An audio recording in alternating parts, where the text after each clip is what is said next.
All right, we have got Maria Tringali to introduce our program today. As a side note, Maria is one of my favorite people, and one of the things I love about Maria is wherever she goes, she kind of brings this magnetism of interesting, engaging, cool people around her. So she's going to introduce a few of them today that are going to be part of our panel. And Maria, you're up.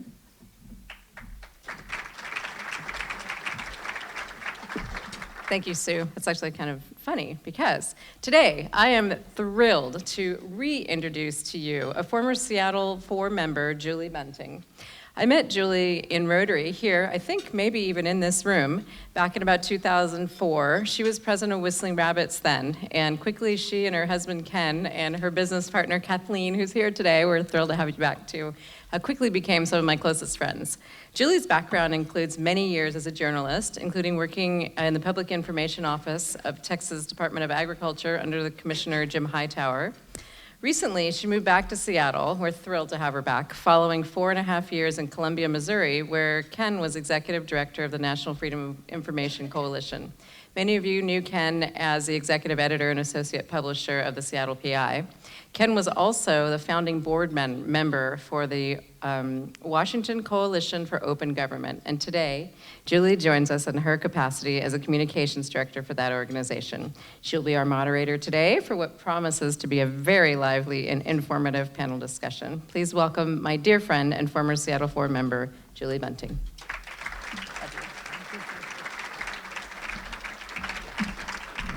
Thank you so much. I'll try not to spill any tears because it's so great to be back at Seattle 4. And thanks, Maria, for the introduction. I know that Seattle 4, I know everybody in this room recognizes what a gem you have in that woman. She is a huge Rotary champion, always has been, and I'm very proud to call her one of my best friends in the whole world. So thank you, Maria.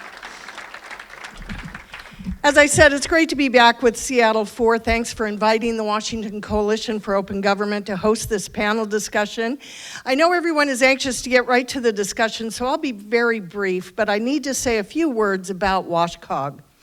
We are a nonprofit, nonpartisan organization, and my friends, these days, when you can get libertarians, progressives, Tea Partiers, and liberal Democrats, and everyone in between to agree on an issue, that's quite an achievement.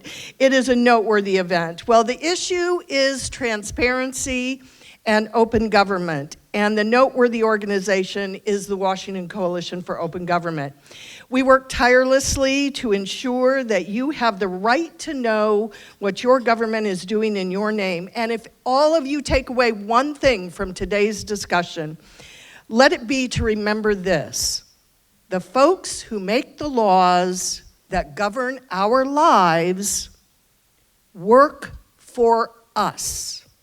We pay their salaries and they are accountable to us. It is very important that we all remember that as we go to the polls. I know everybody's going to go to the polls. In this quest to keep government open and accountable, WashCOG works in 4 areas. We educate the public on transparency and open government issues. We monitor the state legislature to make sure they are working for transparency, not against it. We file amicus briefs when people are denied the information they are entitled to. And finally, we honor and recognize those who work on the side of transparency. As a nonprofit organization, we operate solely from grants, donations, and corporate partnerships. I urge you to check out www.washingtoncog.org, and pick up one of our postcards at the tables to learn more about this important watchdog organization. So with that, let's turn to our discussion and meet our panel. Almost 2 years ago, many of us watched in horror as the suburb of Ferguson, Missouri erupted into demonstrations, intense protests and marches following the police shooting death of an unarmed African-American teenager. That incident, along with others around the country, increased the call for and public interest in body cameras. It seems we have grown used to the deployment of automobile dash cameras by law enforcement and to the use of surveillance cameras on street corners, in stores, in banks, and pretty much everywhere we turn. But some would argue that the use of body cameras specifically by law enforcement with the potential to record very intimate details of police encounters brings up a whole new set of issues.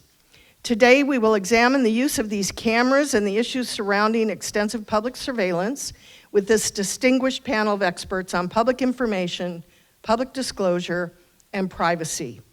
So I'd like to introduce our panel, and I encourage you to learn more about these experts by going to the website of their respective companies. Eric Stahl is an attorney with Davis Wright Tremaine and a board member of the Washington Coalition for Open Government. Mary Perry is Director of Transparency and Privacy for the Seattle Police Department. And Josias Flynn is an attorney with Riddell Williams and is here to represent the American Civil Liberties Union. So, please welcome our panel.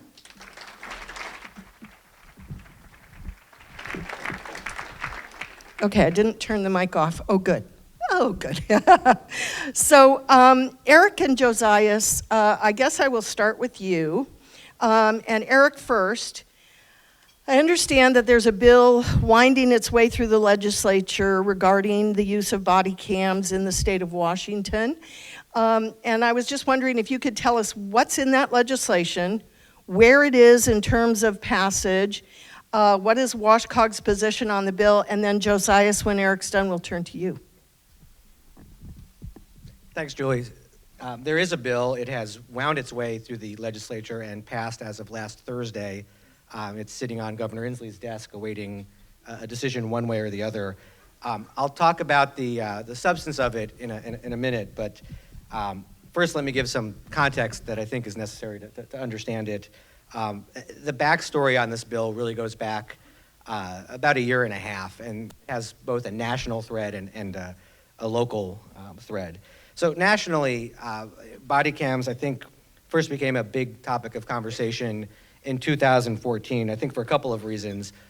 One is that by then the technology was becoming more ubiquitous, more affordable, more police departments were adapting it, or at least considering adapting body cams. And at the same time, you had incidents not just in Ferguson, but Tamir Rice and a few other high-profile police shootings and other incidents where some were recorded, some were not. And I think these gave rise to a realization that having the ability to see what police officers actually see can be, in some cases, really, really important. It can provide valuable evidence for any criminal investigation, but more than that, it's a tremendous tool for accountability, not just for police officers, but really on both sides of the badge. It protects the falsely accused, and it takes some of the he said, she said aspect out of law enforcement to have an actual video of what the event is that took place. About the same time that was happening, and when the city of Seattle was poised to adopt its own body cam pilot program, and Mary will talk about that time frame, in late 2014, just as SPD was on the verge of doing that, a guy named Tim Clemens made a record request for literally every video, dash cam video held by the city of Seattle. And I don't have the mathematics to express how much data that was, but it was a lot. It was huge. It posed problems in terms of the response. All those videos have to be reviewed. Some of them are exempt, and there need to be redactions. Tim's request, and I'll cut this short just because we don't have enough time to tell the full story of Tim and what happened, but it led police agencies to essentially go to Olympia and tell legislators, hey, we would like to adopt body cams, but the cost of storing and processing these records, and particularly in complying with our Public Records Act obligations, really makes this prohibitive. And there were some agencies, Paulsbo and Bremerton to name two, that had considered body cams and then got cold feet, they say specifically because of the public record expense. And that led to the legislation that Julie was asking about. In 2015, a bunch of proposals came forward. Some of them were pretty onerous in terms of limiting public access, essentially defining them as being outside the scope of the Public Records Act. And that was really problematic. I think some of those bills could have led to a situation where we could have had a Ferguson incident or something close to it here in Washington, and there could be video of it, and the public would not get to see it. And that's really contrary to the way we do things in Washington. The bill we got is the result of a compromise among various stakeholders, law enforcement and prosecutors who want these tools for purposes of police accountability, but also for investigation and prosecution, news media and open government advocates, and I represent TV stations and newspapers who want to assure these videos are accessible in the same way as other public records. Groups that were concerned about privacy, such as domestic violence advocates, hospital associations. The ACLU was involved, although they ultimately opposed the bill that we have now. And the resulting bill is a compromise, really in the truest sense of the word. And I say this as someone who, in the interest of full disclosure, I was involved in drafting some portions of it. But it's a compromise in the sense that no one is really happy with the bill. Everyone has something to complain about. But there's enough in there that made the coalition of the willing enough to support it. So here's what's actually in the bill. First of all, it treats body cam videos like any other police investigative record in that they are subject to disclosure generally unless a particular exemption applies, including they're exempt from disclosure if releasing the video would violate somebody's privacy. And privacy is a defined term in Washington, under the Washington Public Records Act. This bill expands the definition of privacy somewhat for certain types of situations. So if the body cam video shows the inside of a residence or a medical setting, there's some presumptive privacy protection. If it depicts a minor or domestic violence victim, a few other situations, there's a bit of an enhanced privacy protection. It also prohibits blanket public records requests. You can't ask a police department to give you all videos or all of an officer's videos. You have to either specify an incident or an officer. And it enables agencies to recover some of the costs of redacting and processing the videos from some requesters, which is different from the way it works in the Public Records Act for paper and other types of records. It requires agencies that adopt body cams to implement policies for activating and turning on and off the camera, for informing people whether that they're being recorded, for training. It sets up a task force to evaluate all of these issues, and it expires in I think 2 or 3 years. So all of this is kind of preliminary as we explore and get into this new technology. I think from the open government side, people are of two different minds. I mean, my view is it's certainly better than some of the other proposals that were out there. And if it encourages more agencies to adopt this technology, I think it's a net gain for transparency. I don't like the cost-shifting provision, but as a 2-year stopgap, I think it's fine. Not everybody on kind of the media open government side agrees with that. There's one WashCOG board member who's also a state representative who voted against the bill I guess I don't want to speak for whatever his reasons were. So that's I think that answers the question. So Thank you, Eric. And I'm going to turn to Josias because I also want to mention that one of the reasons that it's difficult to work out legislation for body cams is if you think about it, if you've been burglarized in the middle of the night and you have to bring police to your home, and it's 3 o'clock in the morning, you might be in your pajamas, you might be in a situation that you don't want the rest of the world to see a videotape of you coming out of your house or the police coming in.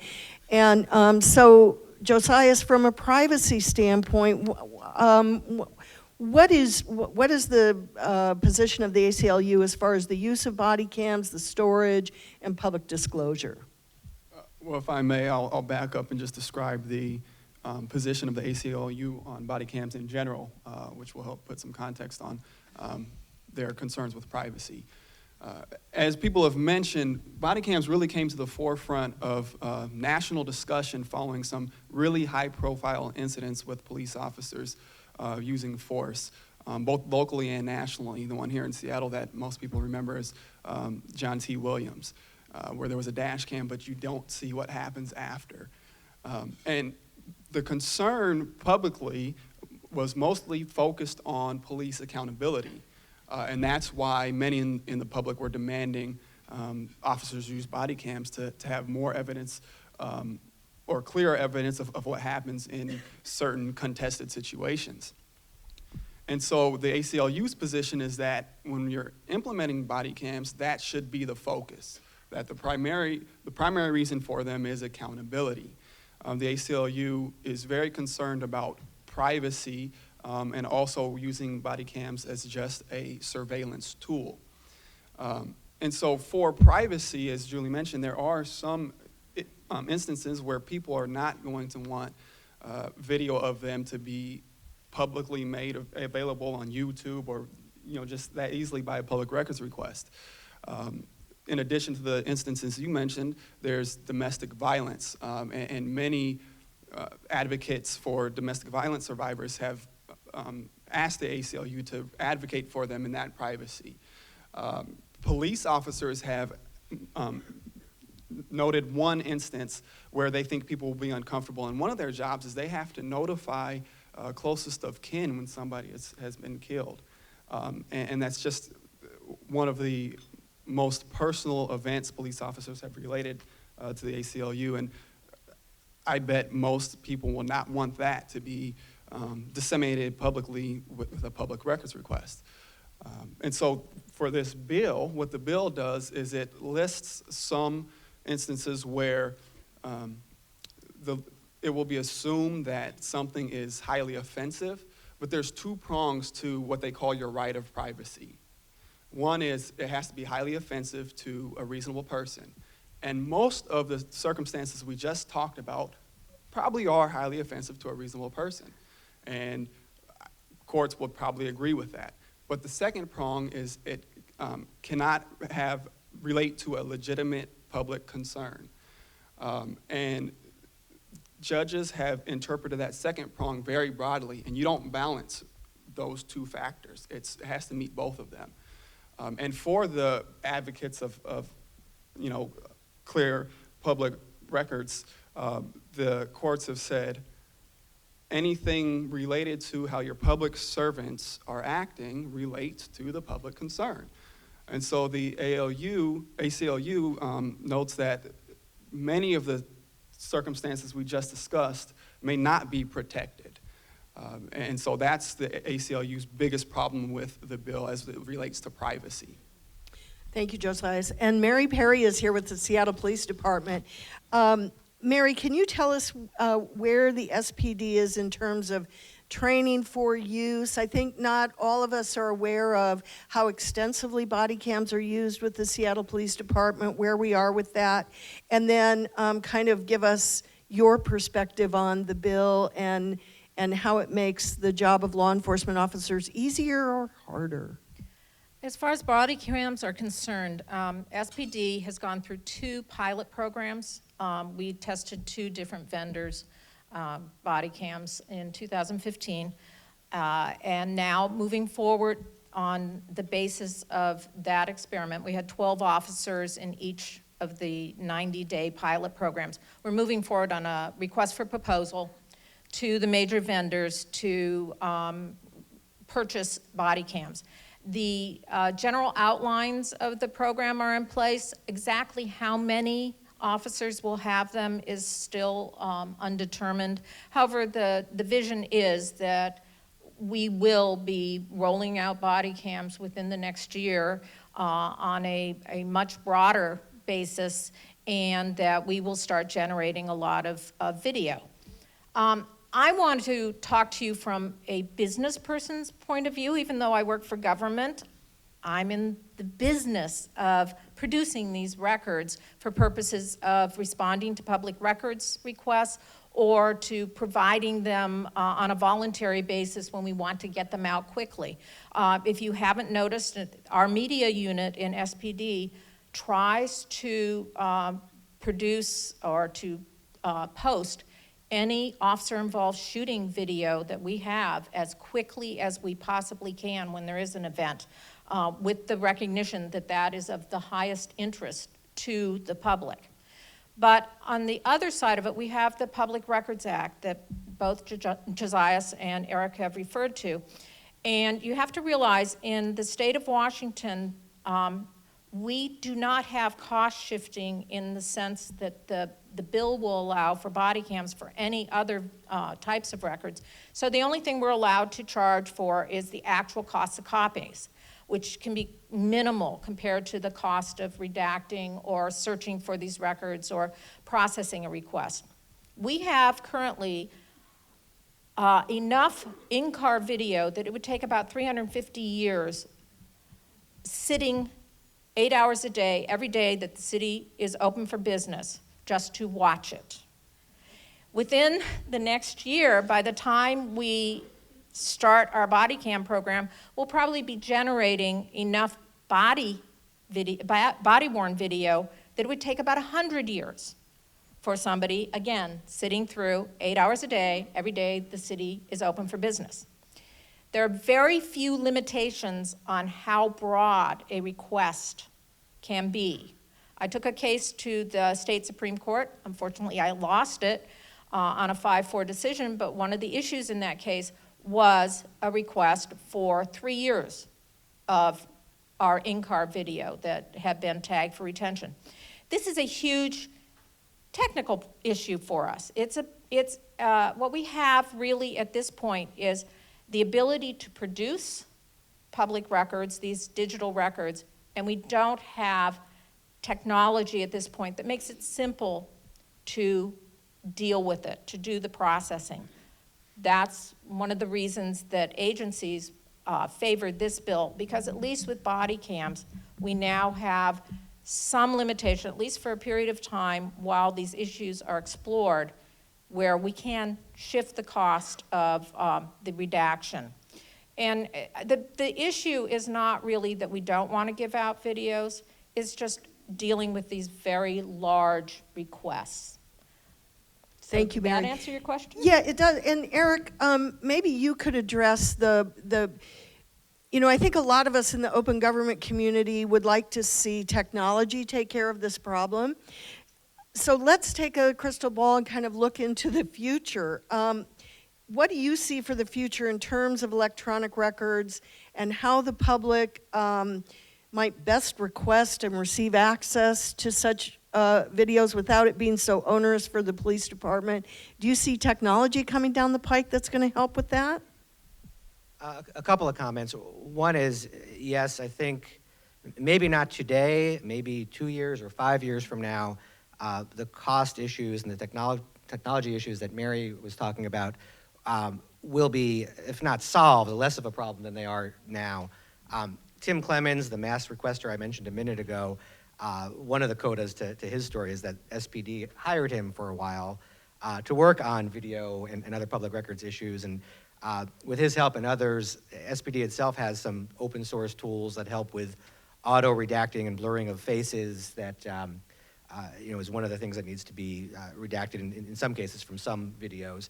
I think Taser and other companies are working on and may already have some tools that can solve some of the storage and other issues and can kind of automatically tag and redact as the videos are gathering. So I'm not a technologist, I'm not an expert in the field, but I think it's coming. I think, and we've seen this before with public records, I think we're sort of in the new technology freak-out phase of having this record. I've been doing this long enough to remember when electronic records, email and GIS data was a big issue in the 90s.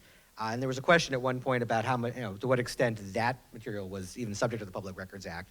And now it's just accepted as routine that it's a record. So I think we'll reach that point at some point with videos. Maybe we're not there yet. The other thing I'll say is, it would be nice to reach a world where relevant records are proactively made available. I think the Seattle Police Department deserves a lot of credit for proactively releasing some dash and body cam video as it's been doing in the last year or so. But wouldn't it be nice if we got to a place where, if you're in a fender bender or you have an incident of some kind, the records and the videos are automatically sent to you just as a matter of course. It's So sort of proactive like release would the be good. same dream of having every time a county or a city generates a record that it automatically goes to the cloud. Right. So instead of going to an agency and making a public records request where they have to look it up, go through it, redact it, whatever, you can get it already off the web. You don't even have to bother the agency. So we're all hoping that that technology comes.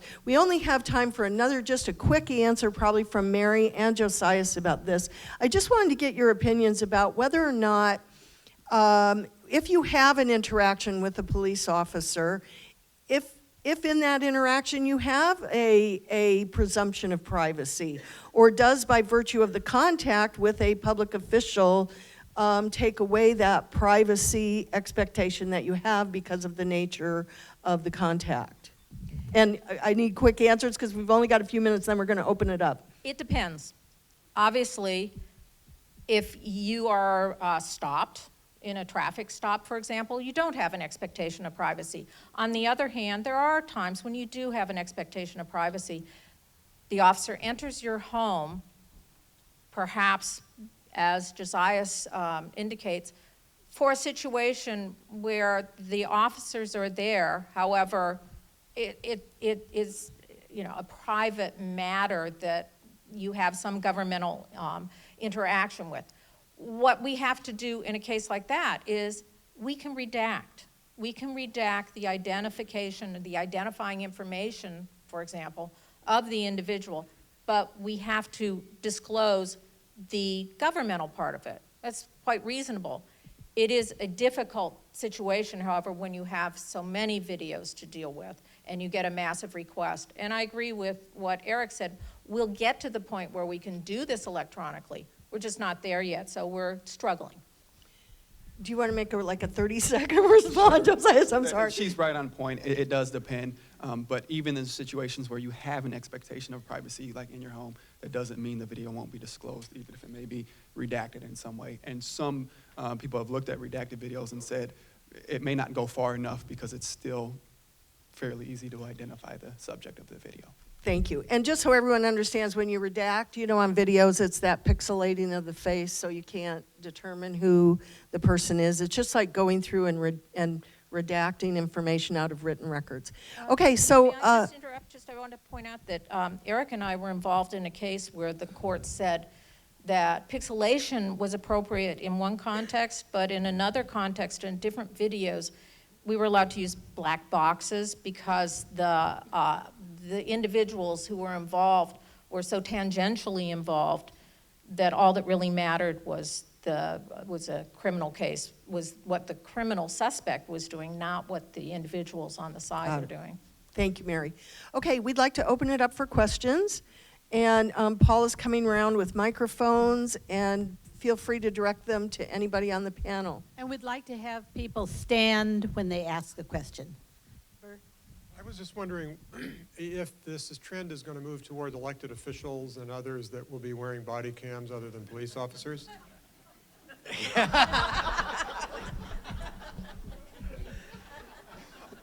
I've heard nothing to suggest that it would, but look, I mean, it brings up a good point, and you've heard this from police officers. What other job is there where you're recorded 24/7? And I get that.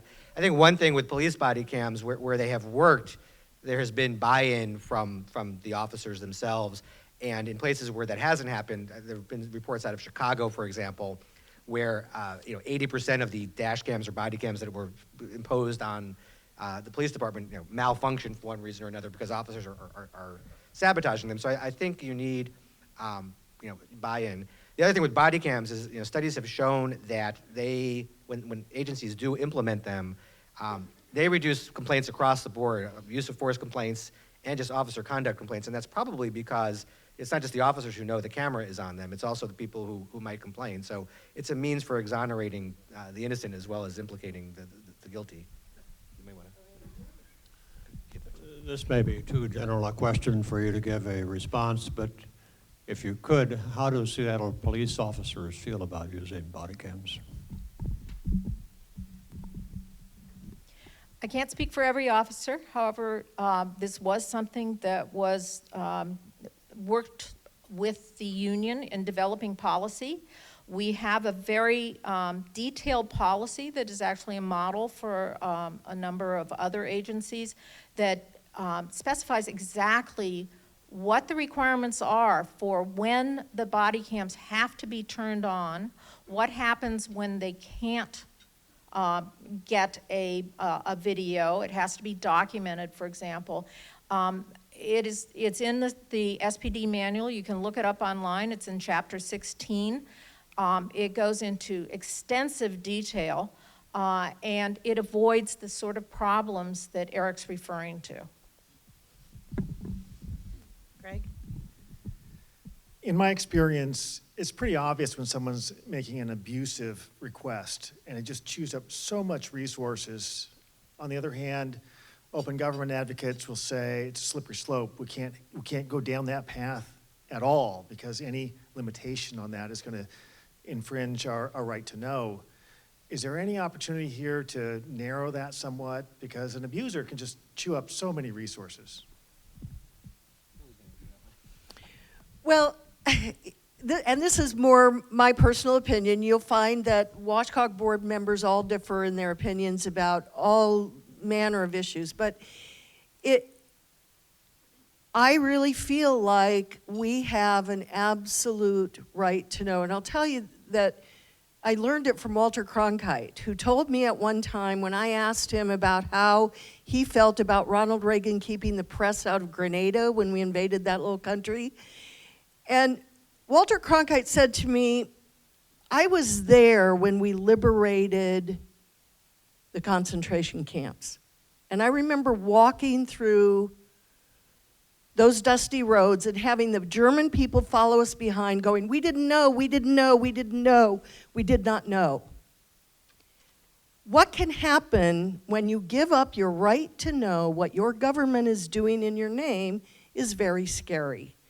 And I think there are ways of dealing with massive requests. I think you can maybe say that all or substantially all of your records from an agency is not an identifiable request. But you know, that is the question. How do we limit, because, and I think Eric would probably agree, and probably most WashCOG board members would agree, that there are some requests that are abusive and harassing. And it's a constant thorn in our side, because it is a slippery slope to say, okay, well, I'm going to determine that your request is okay because you just want to look up whether or not your neighbors are getting the same kind of property tax increases that you are. But I'm going to tell you, your request is not okay because you want to look into what my agency is doing about a toxic spill somewhere. And we have a right to have all that information. So I think it's difficult, and so Eric, help me out here. I guess the only thing I would add to that is, agencies have tools to deal with broad requests, including, engaging the requester, which I know has worked for the Seattle Police Department in some cases, including responding in part to the request and seeing if the requester actually shows up to pick up the documents, and if they don't, the request is abandoned. It is a problem. The issue is that, at least to date, the solutions that have been proposed have been worse than the cure.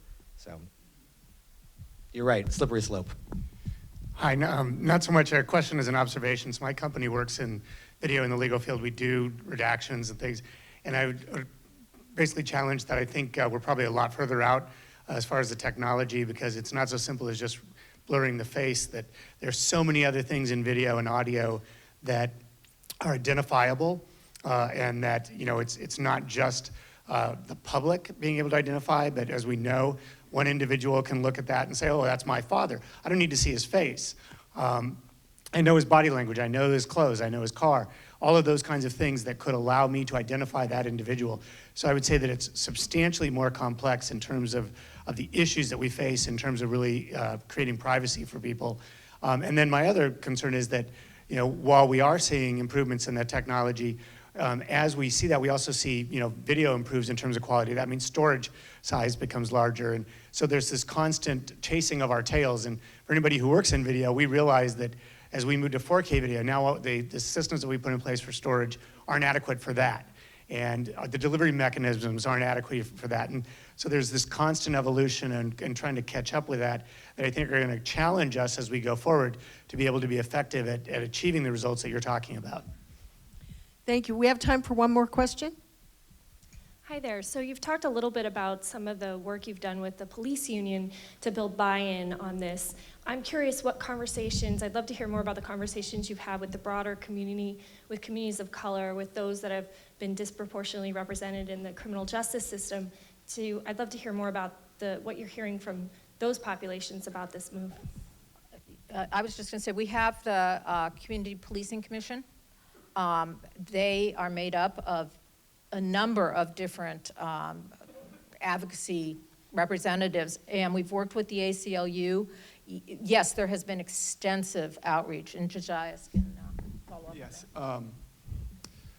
Well, I've done quite a few community engagement efforts. We had roundtables with different community groups, and it's interesting because it seems that if you ask just the question, are you in favor of body cams?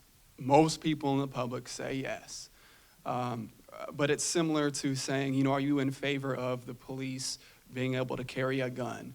I think most people would say yes. But if you ask them, are you okay with them carrying a gun? If they never get trained on how to use it, that can be their first method of handling a situation. It would be different. And so when we've gone to these communities, at first they're saying, we see these incidents, and yes, we want something to change, and we think body cams can help that. And then when we raise some of these other issues, then everyone, it's been an overwhelming support of the idea that, oh yeah, there are so many other things we need to think about. And even though we want body cameras, we don't want to just throw them out and give them to the police and say, here you go, do with them as you will. We do want to have some specific guidelines and rules on how they will be used. And one of the ACLU's problems with this legislation is it doesn't do that. So it only addresses the public records. It doesn't tell any police department how they must use it. City of Seattle is coming out with their own policy, but other police departments might not do the same. I'll give one quick example. The police department in Spokane gave its officers body cameras. And the first incidents where a police officer shot a civilian after body cams were given to the officers, the body cam happened to not be turned on. And if there's no rules for how these body cams are used, that can continue to happen. Thank you all very much. I just want to say one thing. We did not touch on all of the issues around public surveillance and the use of cameras, so keep looking at WashCOG at the ACLU, the Seattle Police Department on some of these issues. And I did want to say that this topic, police body cams, dash cams, and a camera on every street corner, invasion of privacy or a necessary step toward safety and accountability, is the subject of our annual high school essay contest. So if you know of any high schoolers out there who are budding writers or journalism majors or public policy interested, have them go to WashCOG's site and look up that essay contest. The deadline is the end of April, and we would love to have more entrants for that. Thank you so much. We love Seattle 4.